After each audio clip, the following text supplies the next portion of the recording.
Arrêté à la fin de la conception du circuit.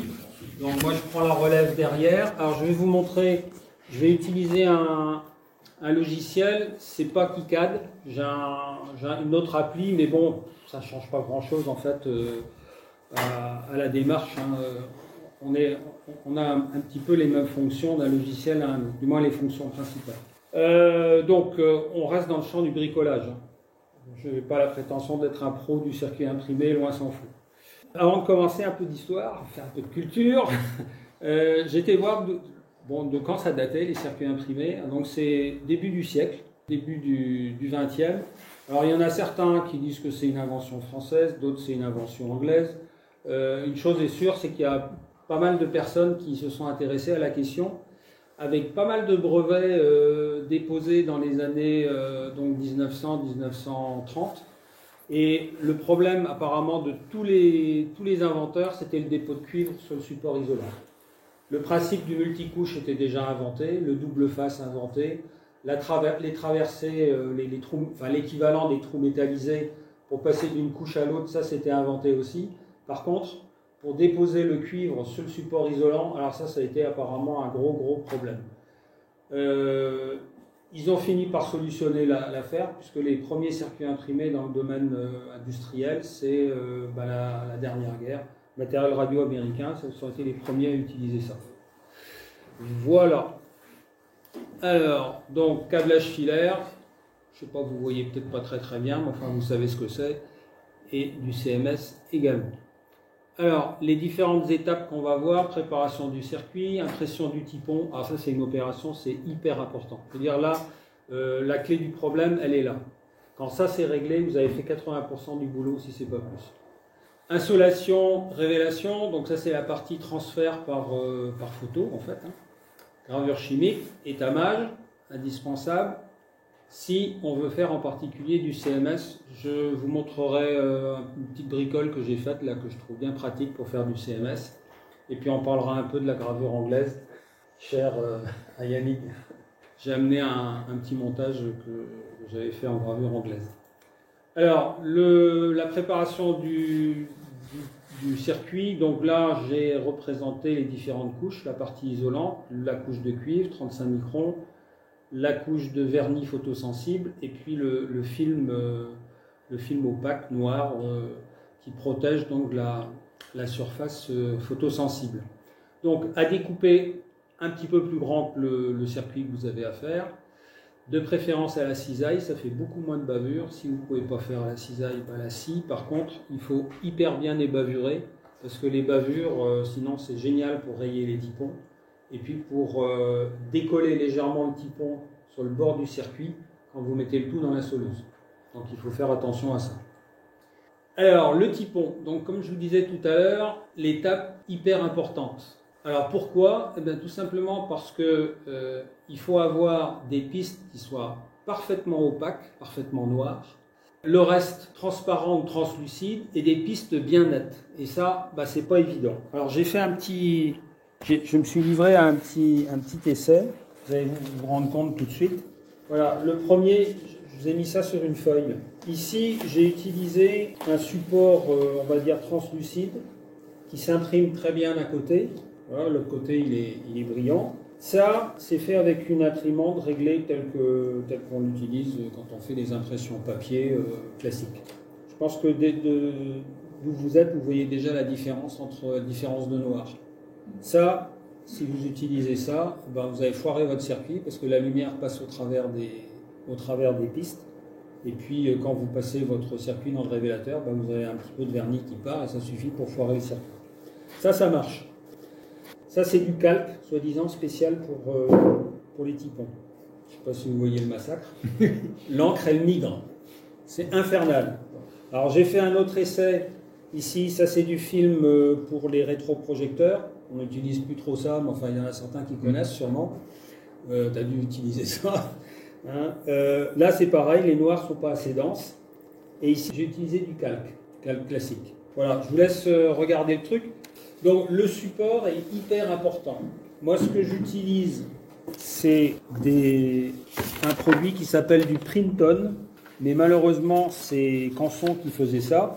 on n'en trouve plus. Mais en cherchant sur Internet, j'ai trouvé un truc qui doit fonctionner, qui est d'ailleurs mentionné, voilà le support que j'utilise. Ça passe dans la machine, dans l'imprimante jet d'encre.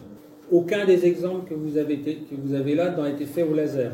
Le laser, j'en ai une, mais elle n'est pas à Rennes. Je n'ai pas fait d'essai au laser. Peut-être que sur du calque. C'est pour le laser, oui. Non, c'est jet d'encre. Oui. Ouais. Moi, j'ai jamais eu de noir suffisamment dense avec la laser. Alors, l'autre problème de la laser, c'est qu'elle chauffe. Et donc, quelquefois, votre typon, il est déformé. Parce qu'il va s'allonger plus dans un sens, voire gondoler. Et là, quand on la met dans la machine à insoler, c'est la galère. Donc, le produit que j'ai trouvé, là, c'est chez Novalit. C'est quand même pas donné. 30 € les 25 feuilles. Mais, moyennant quelques petites astuces, avec un demi-paquet, par exemple, on peut s'acheter ça à 2 ou 3, 10 feuilles de produits comme ça, vous en faites un paquet de typons. Donc, choix du support déterminant, piste nette et opaque. Ça, c'est la règle pour arriver à obtenir un bon circuit imprimé, un bon typon. Ensuite, bien réfléchir au sens quand on imprime le typon. Il faut que l'encre soit du côté qui sera en contact avec la résine photosensible. Si vous ne prenez pas cette précaution-là, j'ai fait un dessin en coupe ici. Donc le tube UV de l'insoleuse, la vitre de l'insoleuse. Ici, donc, le support transparent du calque, c'est ce que vous avez, le morceau que je vous ai fait circuler là. Au-dessus, l'encre. Ici en vert, la résine photosensible. En rouge, le cuivre. Et au-dessus, l'isolant. Si vous inversez votre typon, on peut s'imaginer que ça ne va pas changer grand-chose. En fait, si, parce que sur le bord des pistes, il y a la lumière diffuse. Parce que vous avez l'épaisseur du film de matière plastique. Et qui n'est pas négligeable, ce type de support. Et du coup, le bord des pistes, il n'est pas bien net. Alors c'est particulièrement enquiquinant lorsque vous avez des pistes qui sont très très proches.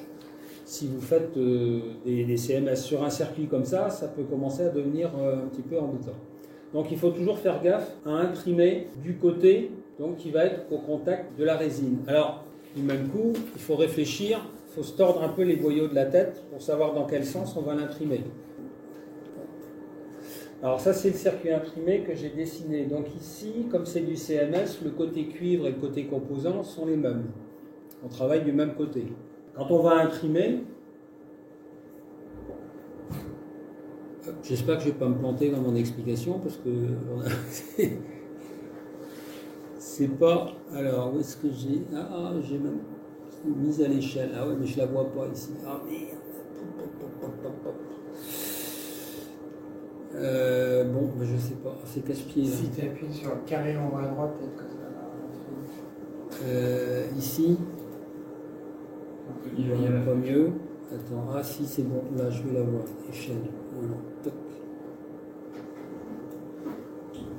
Bon, alors je vais essayer. Est-ce que je peux remonter? Ouais, ici. Je vais enlever le. Donc, lorsque on fait un typon, il faut toujours mettre un détrompeur, de telle façon que lorsque vous prenez votre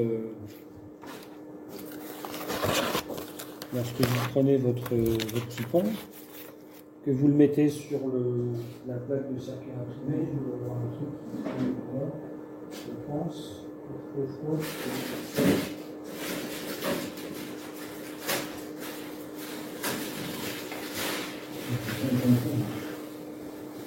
Voilà, donc je n'ai pas enlevé le film de protection, c'est pas nécessaire, on va supposer qu'il est enlevé.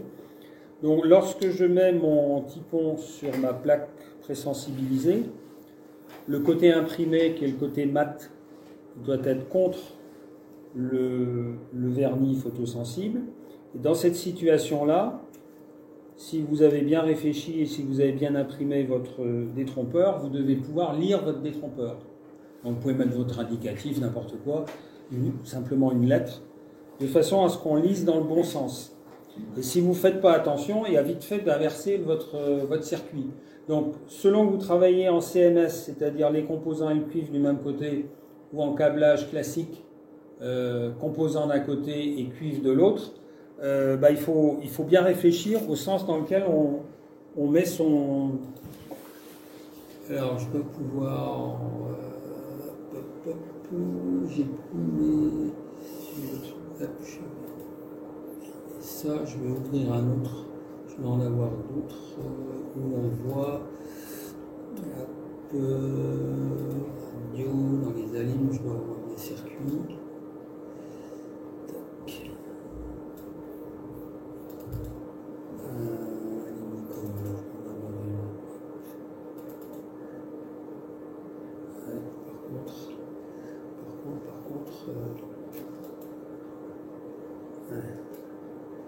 Dans le même cirque. Alors, voilà. Donc là, on a un autre circuit. Celui-là, par contre, les composants sont d'un côté, le cuivre est de l'autre côté. Là, il est représenté du côté composant. Donc, lorsqu'on va l'imprimer, fichier imprimé, je vais le mettre ici. Donc là, je vais peut-être réduire un peu quand même l'échelle. Voilà, bon, je vais en mettre qu'un côté. Lorsque je vais l'imprimer, il faut que je le mette. Alors, que je dise pas de conneries. Vous avez le droit de m'aider, si vous avez bien compris. Alors là, il est à l'envers, il est représenté côté composant. Donc, lorsque je vais l'imprimer, il faut que je le mette, il faut que je l'imprime dans ce sens-là. Donc, l'encre sera vers le haut, vers vous, si vous voulez, hein, en avant. Et lorsque vous allez le mettre en place sur votre morceau de circuit contre le typon, contre la partie présensibilisée, ça vous amène par derrière, et là vous verrez donc, vous lirez le détrompeur. Il faut réfléchir un petit peu au truc, c'est pas compliqué, mais il faut bien penser au fait que la règle c'est ça, c'est l'encre contre la partie présensibilisée. Donc il faut imprimer votre circuit dans le bon sens. Bon. À expliquer, c'est un petit peu casse-pied, mais en fait, quand vous avez fait une connerie une fois, après, il n'y a plus de soucis. Bah oui, c'est toujours pareil. Hein. Mais pour comprendre, il faut faire la connerie une fois ou deux, puis après, c'est... Côté imprimé au contact de la résine photosensible. Donc on enlève la petite feuille de protection, on met le circuit en place avec le typon donc dans le bon sens. Alors l'insolation, donc alors là, l'idéal c'est d'avoir une machine, mais j'ai vu que sur internet on trouvait des lampes à LED qui diffusent des ultraviolets. Donc je n'ai pas fait l'essai, mais je pense que ça marche, il n'y a pas de raison. Il faut quand même avoir la bonne longueur d'onde. Ouais, il y a la bonne longueur d'onde. À comparer quand même, à regarder avec des tubes. Le problème des tubes, c'est que ça fait une machine qui prend un peu de place. C'est une boîte à lumière, ni plus ni moins. Mais bon, ça prend un peu de place. Alors, on peut mettre une minuterie dessus ou ne pas en mettre. Donc le typon, alors, va être bien plaqué sur la résine, donc souvent il y a de la mousse là sous le couvercle pour bien plaquer l'ensemble. Il faut que le circuit soit bien évaporé, on en a parlé tout à l'heure. Le temps d'insolation, je ne peux pas vous donner des règles parce que ça dépend du fournisseur de circuit imprimé, ça dépend de la machine, si les tubes sont plus ou moins éloignés de la vitre. Et puis ça dépend aussi du support que vous utilisez, si c'est un support qui est carrément transparent ou si c'est un support translucide. Ce que je vous ai montré, c'est translucide, ça bouffe un peu de lumière quand même. Moi, je mets 5 minutes avec le circuit que j'utilise. Mais là, il faut faire quelques essais. Une fois que vous avez fait quelques essais, si vous ne changez pas de matériel, après, il n'y a pas de surprise. Faites pas de stock, parce que ça se dégrade avec le temps. Là, j'ai fait un essai hier avec du circuit imprimé que j'avais depuis 2016. Il est cuit. Il s'insole, on a l'impression que tout est propre, les couleurs n'ont pas changé. on le met dans la sonneuse, puis après dans le révélateur, toute la résine part. Il est cuit. Donc faites pas de stock, ça sert à rien. Donc ce que j'ai depuis... Mathusalem, tu peux faire un essai, hein. Mais... chez moi, c'est ce que tu avais fait à mon gamin à l'époque. Oh. Ah ouais, mais attends, c'est pas du brut que je lui avais donné? Non, il y en avait qui était présensibilisé? Ouais, il y en avait quelques plaques. Donc là, je pense... Enfin, essayez-le, on sait jamais. On sait jamais, hein. Quelquefois, la qualité...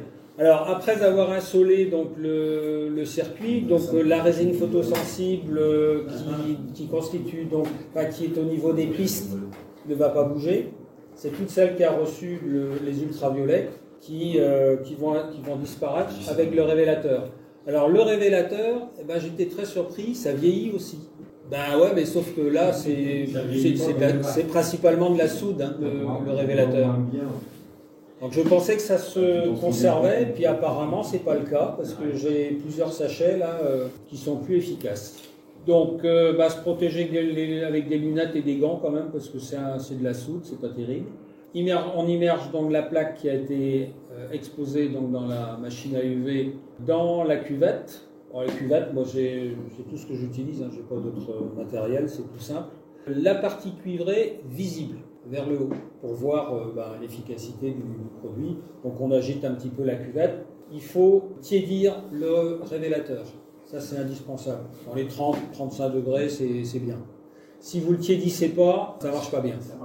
Ouais, moi je mets mes bouteilles au bain-marie. Je fais couler de la flotte et puis je mets ça dans un petit seau, hop, les bouteilles. C'est très, très rustique. Hein. Il n'y a pas besoin d'être très équipé pour faire des circuits imprimés. Voilà, agitez doucement. En quelques minutes, le circuit apparaît, on rince à l'eau claire pour stopper le processus. Précaution quand même, il faut faire très attention à ce stade-là parce que la résine est très fragile. Une rayure d'ongle, ça arrive très très vite. Parce que comme il sort du bain de révélateur, tout ça c'est humide. Et moi j'ai remarqué que quand on manipulait ça sans précaution, on a vite fait de faire des micro-coupures. Donc il faut faire un petit peu attention. Donc prendre le circuit par la tranche et puis ça se passe sans problème. Une fois que vous en êtes arrivé là, le cuivre apparaît et vos pistes apparaissent également. Si les pistes apparaissent de façon très palichonne, votre circuit, c'est même pas la peine de le mettre dans le perfluorométrie, il sera raté. Voilà ce que ça donne, une fois que vous l'aurez passé au perfluo. Donc vous voyez, le cuivre est rongé. Ça correspond en fait à du vernis photosensible qui a été trop exposé.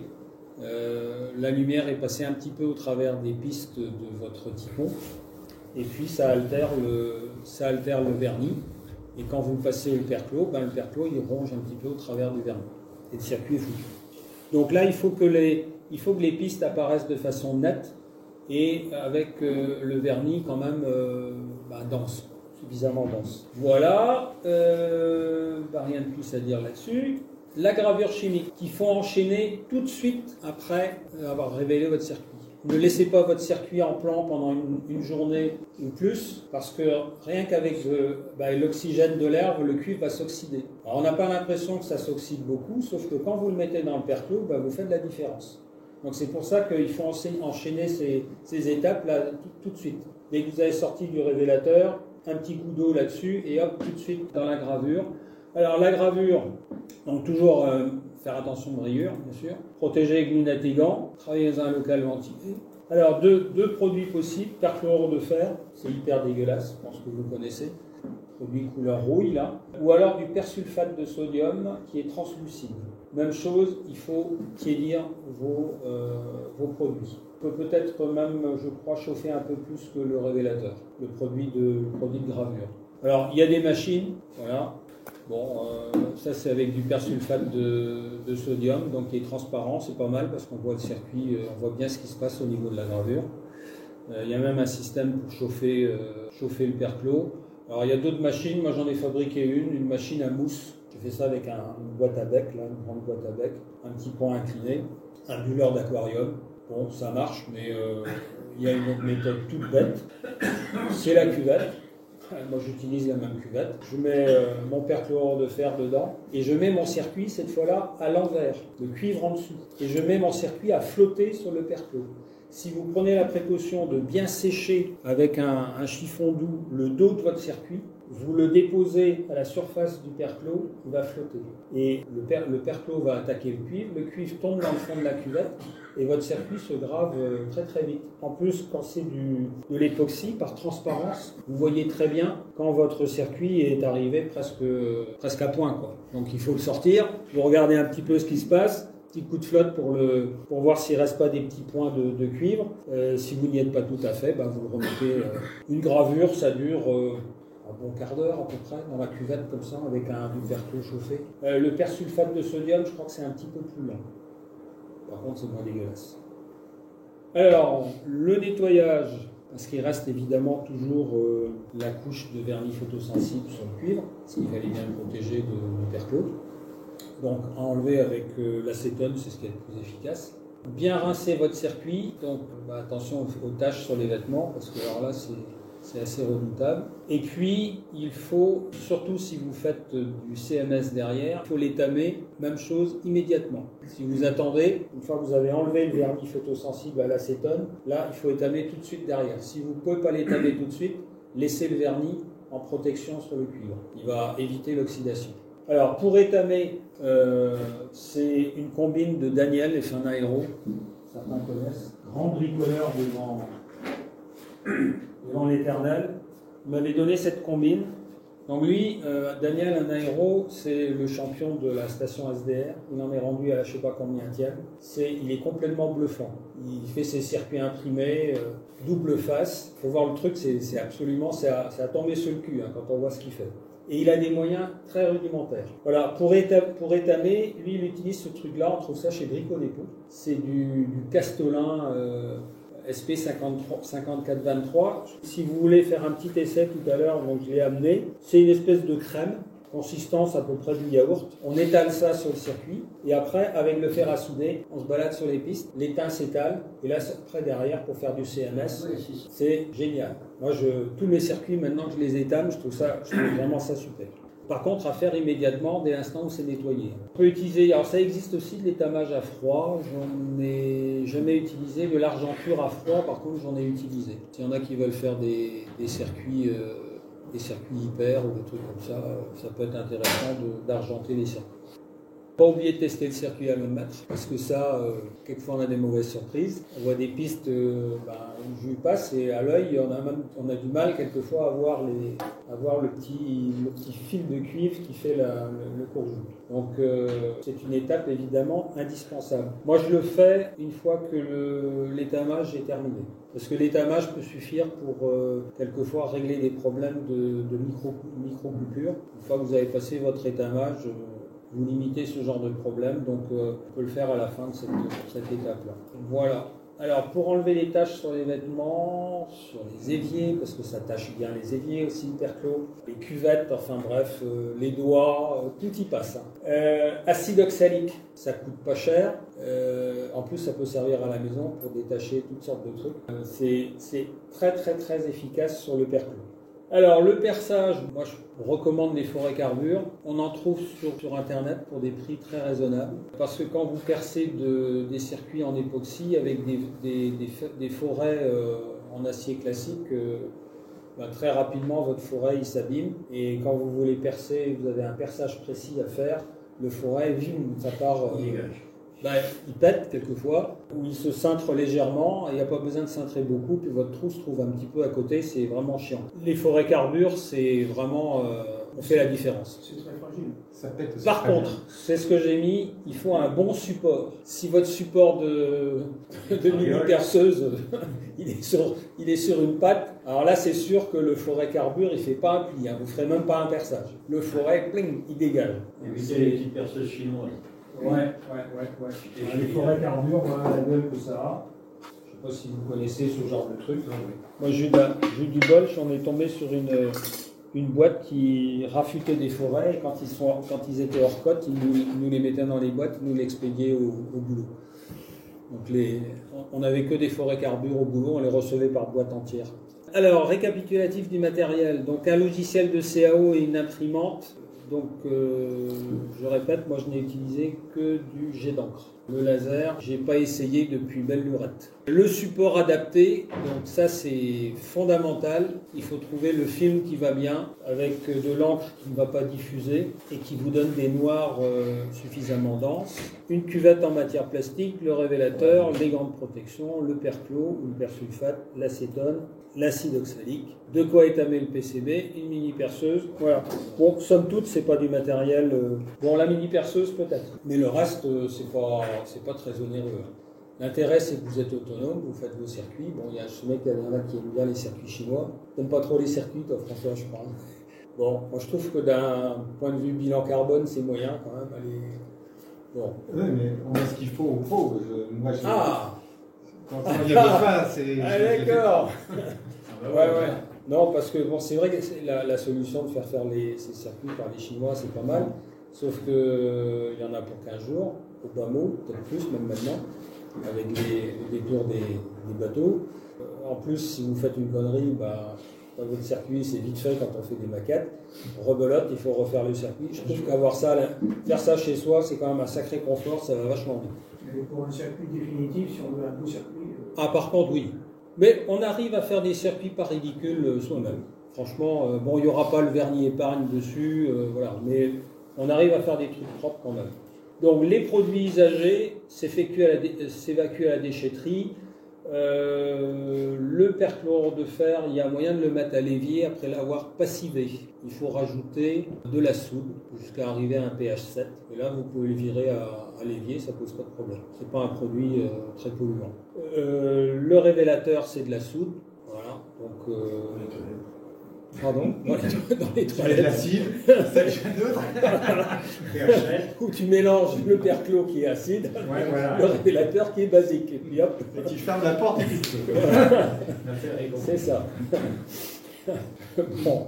Et si vous êtes en location, votre propriétaire, il va être content quand il va voir la cuvette des toilettes colorée avec le perclos.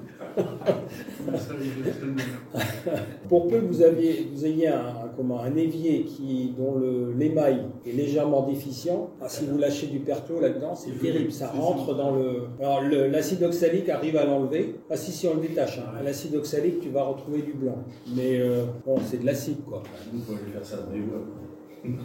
Non, mais bon, il faut vous gardez. Moi, je dépose mes produits à la déchetterie. Alors, le soudage des CMS. Bon, moi, je m'y suis lancé parce qu'avec Daniel, un aéro, on s'est attelé à une petite carte SCT-CSS pour les radiotéléphones, entre autres le V200. Et pour arriver à une taille de circuit raisonnable, il fallait passer par les CMS. Donc, moi, je n'avais pas touché avant. Je m'y suis mis et finalement je trouve que c'est franchement pas le bout du monde à faire. Alors il y a différentes tailles de CMS. Les tout petits, là je dis pas, ça j'ai pas essayé. Mais ici, alors c'est caractérisé par un numéro, les différentes tailles de CMS. L'avant-dernier là, j'en ai soudé déjà. Bon ça se fait, hein. Faut avoir des loupes. Le 805, là, le 0805, alors ça se fait tout seul. J'en ai amené des composants là, de CMS. Tous les autres, après, vu les tailles de boîtier, ça se soude sans difficulté. Donc les extrémités ici, vous avez déjà vu, hein, c'est la partie métallisée, donc il se soude directement sur le circuit. Alors le matériel que j'utilise à faire à souder, est une panne très fine. Pour vous donner un ordre d'idée, voilà ce que j'utilise. Bon, c'est pas... C'est standard, c'est un petit fer, je ne sais pas combien il fait 15 watts, peut-être 20 watts, je ne sais pas combien.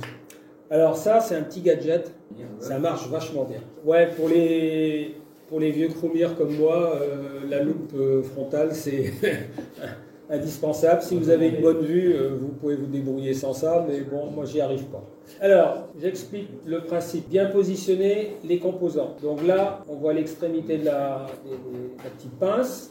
Le composant qui est mis en place sur le circuit, et puis le bout de l'aiguille, en fait c'est le petit appareil que j'ai ici, un ressort de stylo à billes.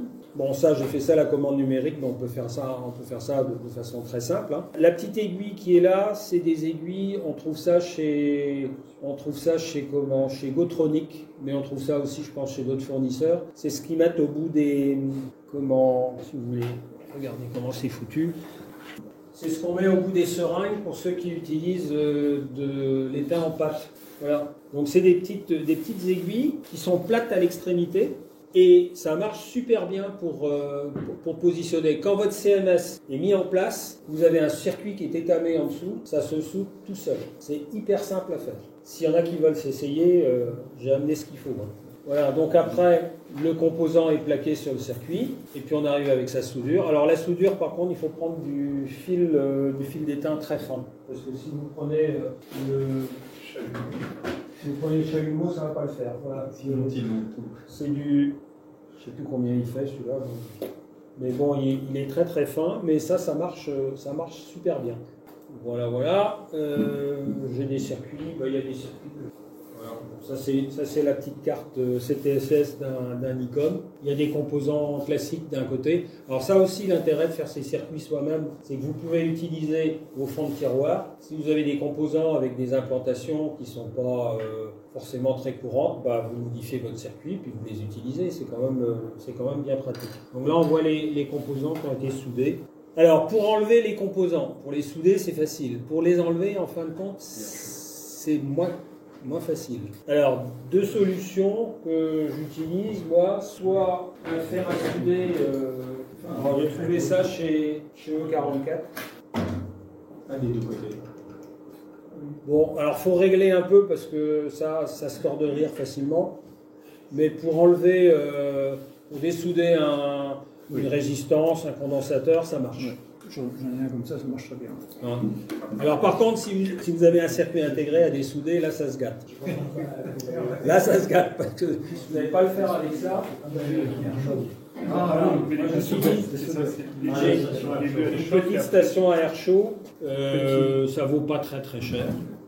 Combien que ça vaut? Une cinquantaine d'euros? Ouais, à peu près. Hein. Ça marche bien. Alors avec ça, vous pouvez aussi l'utiliser pour la gaine thermo, différentes utilisations. Moi, je ne regrette pas cet achat. Je trouve ça vraiment très très pratique. Pour enlever vos CMS, alors l'inconvénient de l'air chaud, c'est que quand vous chauffez, vous chauffez votre composant, mais vous chauffez un petit peu autour aussi. Donc il faut y aller quand même un peu mollo, parce que sinon... Sinon, ça vole un peu. C'est ça. Soit ce système-là, soit le fer à souder. Alors, il existe des stations à air chaud de pro, là, des Weller et compagnie, mais alors là, les prix sont stratosphériques. Hein. On est largement au-delà des 1000 € la station. Donc, bon. Mais par contre, où est-ce qu'on trouve les petits tuyaux en silicone de ces stations à air chaud, là, plus aspirantes? Alors, les petits tubes, mais ça c'est sur les pompes à dessouder. Ouais, les pompes. Oublie ça, c'est de la merde. Tu arraches tes circuits, tu gères pas ton aspiration d'air, c'est nul. Faut laisser tomber ce truc-là. Il vaut mieux utiliser la tresse à dessouder. La tresse à dessouder, c'est ce qu'il y a de moins agressif pour les circuits imprimés.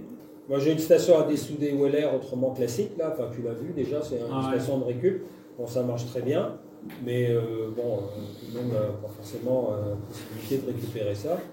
La tresse à dessouder, c'est nickel. La pompe manuelle, là, moi je trouve franchement que c'est pas terrible. Quand tu as des grosses quantités aspirées, ça marche. Ouais, mais des grosses pistes, pas des petits composants, mais des grosses pastilles, des grosses pistes, tu veux en enlever rapidement, ça part bien. Quelquefois, tu as la piste qui vient avec aussi d'ailleurs. Ah non, parce que c'est généralement de la grosse piste. Et puis il y a le joint à l'intérieur qui suce aussi, etc. Il y a l'entretien. Oui, les joints de la pompe, Alors la gravure anglaise pour finir. Donc le principe, c'est enlever une fine bande de cuivre qui va permettre d'isoler des pistes pour faire votre circuit imprimé. Voilà, vous avez un exemple ici. Donc les petits traits là qui est en bord de piste, eh bien ça correspond au passage d'une toute petite fraise. Évidemment, pour faire ce genre de truc-là, il faut une machine à commande numérique. Ça, c'est indispensable. Pas question de faire ça, évidemment, à la main. Alors, mini fraiseuse, c'est quand même pas donné. Bon, moi, j'en avais une au boulot, machine type Charlie Robot. Voilà. Alors, on dessine, donc il faut faire le dessin du circuit imprimé avec le passage d'outils. Il faut une fraise pointue. J'ai dû en amener une ici. Voilà, c'est des fraises de ce type qu'on utilise, Ouais, des d'accord. fraises qu'on appelle fraises à langue d'aspic. Plus on descend, plus on fait un passage large. Donc il faut enlever quelques dixièmes, hein, ça suffit. Voilà, et puis on obtient un circuit qui a cette gueule-là. J'ai amené un petit montage que j'ai fait comme ça, c'est l'antenne active PA0, je sais plus combien là. Voilà. Alors là c'est facile, c'est tout droit. Donc le logiciel, on trace des traits, c'est ça. Par contre, s'il faut aller faire les courbes, à moins d'avoir une appli dédiée, c'est l'enfer. Mais pour faire des traits droits, oui, pourquoi pas, ça marche. On s'affranchit du perclos. Voilà. Alors s'il y en a qui veulent essayer l'étamage, là on met un fer à souder en chauffe, vous allez voir ce que ça donne. Ah, moi, je vais